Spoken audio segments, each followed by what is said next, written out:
देखिए बेटा, आज जो क्लास 9th है उसमें हम लोग कल बात कर रहे थे हमारे आसपास पदार्थ के विषय में। हमने आपको इंट्रोडक्शन दिया था, क्लियर। आज हम लोग जनरली चैप्टर को स्टार्ट करेंगे और चैप्टर को स्टार्ट करने से पहले कुछ चीज़ों को समझेंगे। जैसे सबसे पहले बात यह आई कि हमारे आसपास के पदार्थ, तो हम सबसे पहले ये जाने पदार्थ है क्या।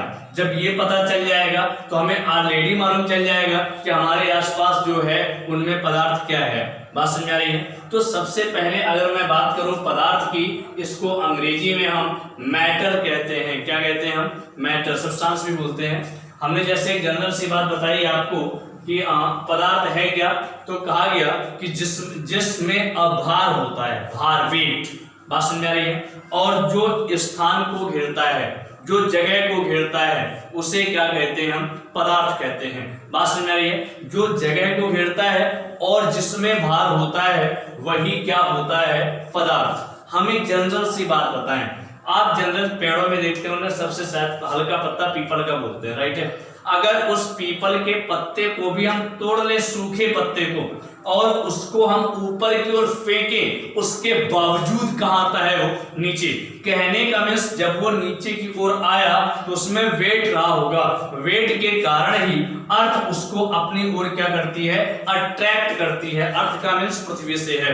मेरी बात समझ आ रही है? तो कहने का मीन्स लगभग जो भी कुछ हम देख रहे हैं उन सब में भार होता है। जैसे मैं बात करूं इस बोर्ड की, अगर मैं इसको देखूं तो इसमें ऑलरेडी वेट है। मैं इस मार्कर की बात करूं, अगर इस मार्कर को ऊपर से हम फेंकते हैं तो ये भी डेफिनेटली कहां की ओर आता है? नीचे की ओर। तो उससे आइडिया लग जाती है कि हमारे पास क्या है, ये इसमें वेट है। मेरी बात समझ आ रही है? अब हम बात करते हैं कि जो मैटर है, जो पदार्थ है, इसको 3 प्रावस्थाओं में बांटा गया। इसकी 3 अवस्थाएं बताई गई। एक क्या बताया गया आपका? सॉलिड। दूसरा बताया गया आपका लिक्विड। बात समझ आ रही है? और तीसरा जो बोला गया वो बोला गया गैस। इसे कहते हैं ठोस, दूसरा कहते हैं द्रव, और थर्ड पार्ट को क्या कहते हैं? गैस। मेरी बात समझ आ गई यहाँ पर? तो सबसे पहले हम लोग ये समझेंगे ठोस क्या होते हैं, या हमने ये ठोस है क्या, पदार्थ की जो अवस्था है ठोस, ये हम कैसे पहचानेंगे कि सॉलिड स्टेट है।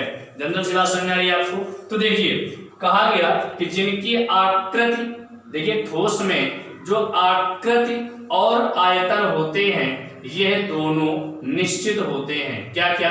आकृति और आयतन बेटा दोनों क्या होते हैं? निश्चित। अगर निश्चित हैं तो उसे क्या कहेंगे? हम ठोस कहेंगे। बात समझ आ रही है? दूसरी बात, जो ठोस के मॉलिक्यूल्स होते हैं, जो ठोस के अणु होते हैं, वो बहुत पास पास होते हैं। कैसे होते हैं? बहुत, मतलब एक निकटतम दूरी पर होते हैं। किस दूरी पर होते हैं? ठोस के जो अणु हैं, ये पहचान है, अणु हैं, वह निकटतम दूरी पर होते हैं। किस दूरी पर होते हैं? निकटतम। नंबर 3 क्या है कि ठोस के अणुओं के बीच रिक्त स्थान नहीं होता। कौन से स्थान नहीं होता? रिक्त स्थान, बहुत कम, नेग्लिजिबल। नंबर 4 में अगर बात करूं तो जो सॉलिड मॉलिक्यूल्स हैं, जो ठोस के अणु हैं, उनके बीच प्रबल आकर्षण बल कार्य करता है। कौन सा बल कार्य करता है?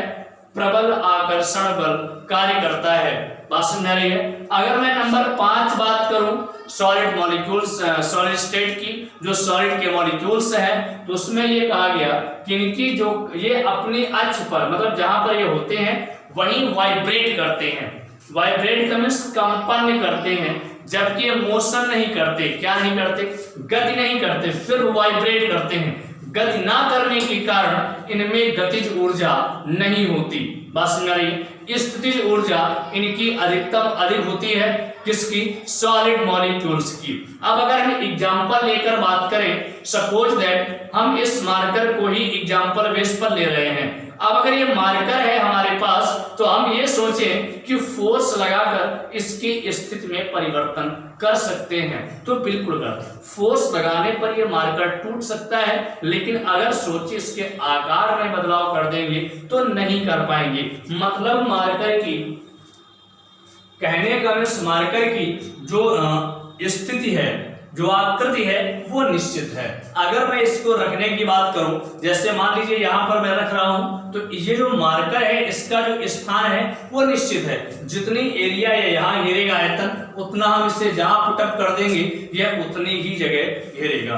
रह गई बात रिक्त स्थान की, तो एक बात समझिए, कोई निकटतम तभी आता है जब उस पर अट्रैक्शन फोर्स वर्क करता है। अब जब वो प्रबल आकर्षण बल से बन गया तो उसके बीच की जो दूरी होगी वो ऑलरेडी दूरी नहीं होती। नंबर थर्ड बात रही कंपन की, तो मैंने कहा कि जो सॉलिड मॉलिक्यूल्स हैं वो अपने अक्ष पर ही कंपन करते हैं, जिसके कारण इनमें जो ऊर्जा होती है वो काल्पनिक ऊर्जा, स्थितिज ऊर्जा होती है, लेकिन गतिज ऊर्जा इनमें नहीं होती। किसमें? सॉलिड मॉलिक्यूल्स में, सॉलिड स्टेट में, जो पदार्थ की सॉलिड स्टेट होती है, ठोस अवस्था होती है।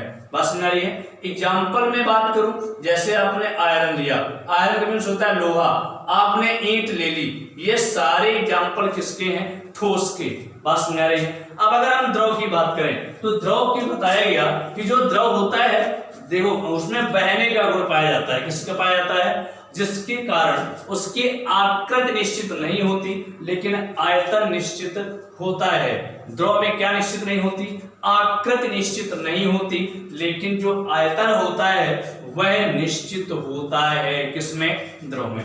जैसे हम बात करें सपोज दैट 1 लीटर पानी की, मैंने आपसे कहा अगर 1 लीटर हम जल ले लें, उसे अगर हम ग्लास में रखें, ग्लास का शेप ले लेगी, अगर हम उसको लोटे में रखें, लोटे का शेप ले लेगी। दैट मींस शेप में परिवर्तन हो जाएगा, लेकिन जो उसका वॉल्यूम होगा वो कितना होगा? 1 लीटर ही होगा। राइट। अब दूसरी बात अगर हम बात करते हैं प्रॉपर्टीज की, तो जो सॉलिड मॉलिक्यूल्स होते हैं वो ठोस की कंपैरिजन में दूर दूर होते हैं। अब अगर ये दूर दूर है तो इनके बीच जो अट्रैक्शन फोर्स होगा वो वीक होगा। आकर्षण बल कैसा होता है? कम होता है। किसमें? द्रव के मॉलिक्यूल्स में। स्पेस भी होता है। बात समझ आ रही है? मैंने बोला नंबर 1 बात कि जो द्रव के मॉलिक्यूल्स होते हैं, जो द्रव के अणु होते हैं, उन दूर दूर होते हैं ठोस की तुलना में। बात समझ आ रही है? जिसके कारण उनके बीच लगने वाला आकर्षण बल क्या होता है? कम।